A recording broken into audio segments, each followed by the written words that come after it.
Hey, what up? Just gonna make a quick video. I'm gonna tell you why. It's a real quick video. I'm gonna tell you why I believe Nate Jones and what he said about that Floyd Mayweather and Errol Spence sparring. Let me tell you why I'm gonna tell you why I believe him. For one, it's simple. Floyd's a master boxer. All right, it ain't like for one, it ain't like Floyd don't have power. Okay, it ain't like he don't have power, accuracy. He's a master boxer. Errol Spence was just coming in the game. You get what I'm saying? I mean, now, what, 10 years later, he's probably more refined and stuff like that. So it would be different if it was an older version of Errol Spence, maybe, you know what I'm saying? But it's sparring. You know, people are usually more loose in sparring. People usually take more chances in sparring. You get what I'm saying? And like I said, it's Floyd at the end of the day. Floyd, he's a master boxer. It ain't like he don't have power. Like, people act like Floyd don't have power. Like, he's always had power. He just had brittle hands. But when he really, when Floyd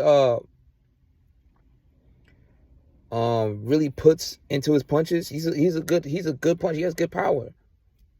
And so, do I believe it? Do I see it far fetched? No, I don't see it far fetched. And I believe Nate Jones. Nate Jones seems like he don't seem like he's bullshitting when you say that. All right. Nate Jones have seen probably every sparring session with Floyd. I mean, what does Nate Jones get from lying from that sparring session? From lying that he buckled Errol Spence. He didn't knock him out. He said he buckled him. What does he get from lying about that? He doesn't get anything from that. You get what I'm saying? And so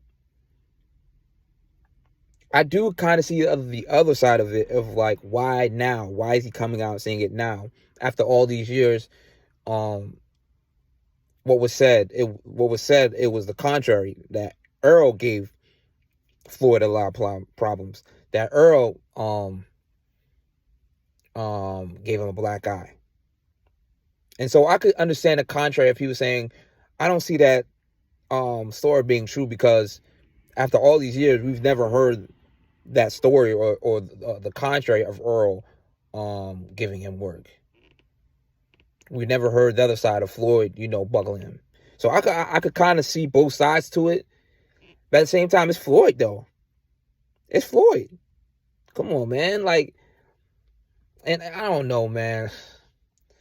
Some of these channels, they got this, how do I say, this kind of disdain for Floyd for whatever reason.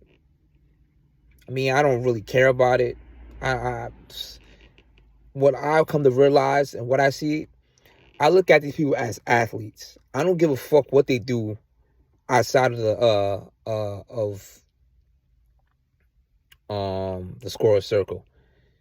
It's good. We can critique and shit, like we can critique and shit like that. That's cool and all. And don't get me wrong. I am for my people, but at the same time, I don't expect athletes and entertainers to be a certain way. I just don't expect it from them. I don't expect from them. I look at them at what they are and what they do. You're here to entertain. You're here to play a sport. I don't expect you to be a social leader in any capacity. So if you say something that's I guess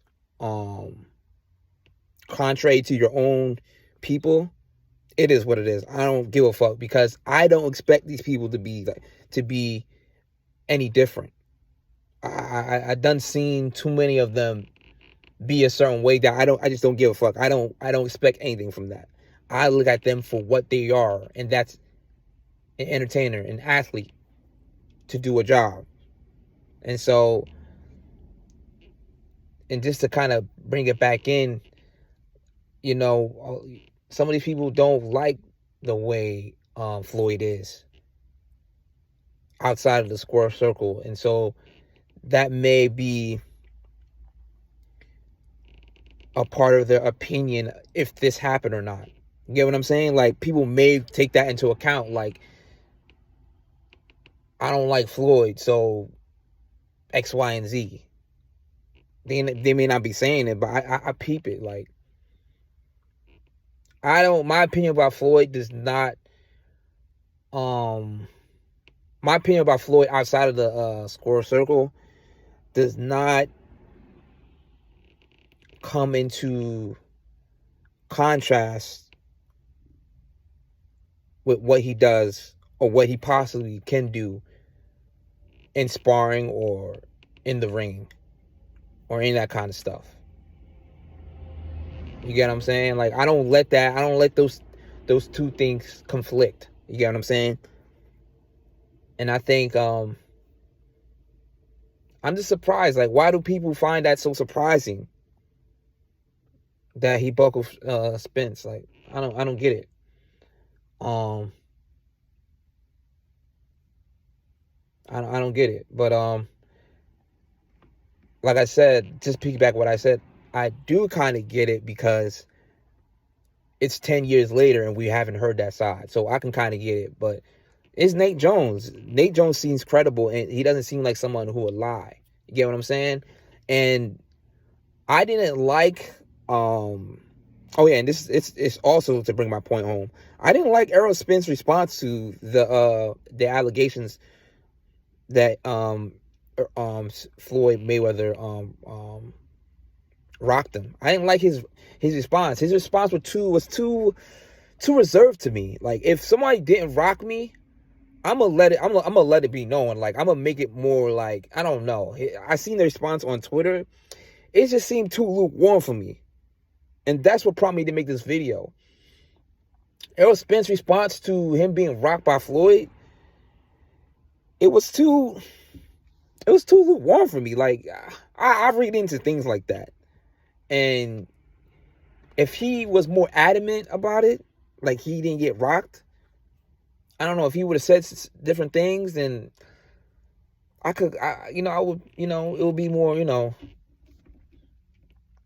I would have to look into it more. Like, I would probably take his word, but I can't take his word because he didn't really seem like he was, I don't know. I believe Nate Jones. Nate Jones doesn't seem like he would try to pick on somebody just to, make a story up. Like, why would he have to do that? I don't know, man. But that's my opinion on the situation. I believe Floyd did rock him. And the thing is, it's nothing. There's nothing wrong about that. So many people get rocked in sparring. It don't mean anything. What matters is when the time is ready to fight in front of the lights, in front of people. That's when it matters. You get what I'm saying? So anybody get rocked in sparring.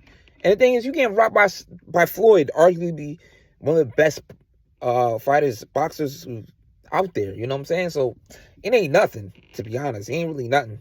And Floyd said that was his best work. So he's still getting credit. You get what I'm saying? But I'm gonna speak more on that Floyd, that whole Floyd, people taking Floyd outside of the ring, his persona or his who he is outside of the ring. I'm gonna speak on that more. Like, I feel like certain channels, they take that shit a little too serious, in my opinion. I mean, not saying you can't state your opinions on somebody, but I don't think you should let that conflict with other things. You get what I'm saying? Floyd is egotistical. He is can come off selfish a little bit. And that's him. But his game is his game. His boxing game, that's separate. And that's the way I feel about the situation. But I will be speaking on that. And I feel like they're giving certain people giving Gervonta Davis a little too much flack. Like, he don't want to fight certain fighters. Like, come on, man. I feel like people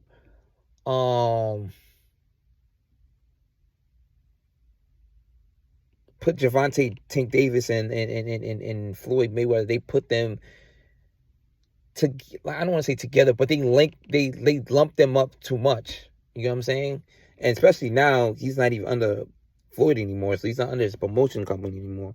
But I feel like even when he was part of his promotion company, people say that Javante didn't want to fight this guy. He didn't want to fight. He's scared, or man. That's not it, man. I don't think that's what it is. It has nothing to do with that. And I feel like these other people, they do know that, but I feel like, I don't know, y'all giving them too much flack. Like, it's the business of the sport. It's the business of the sport, man.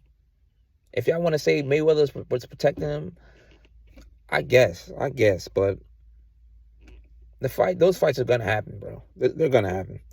But please like, comment, subscribe, and I'll holler at y'all later.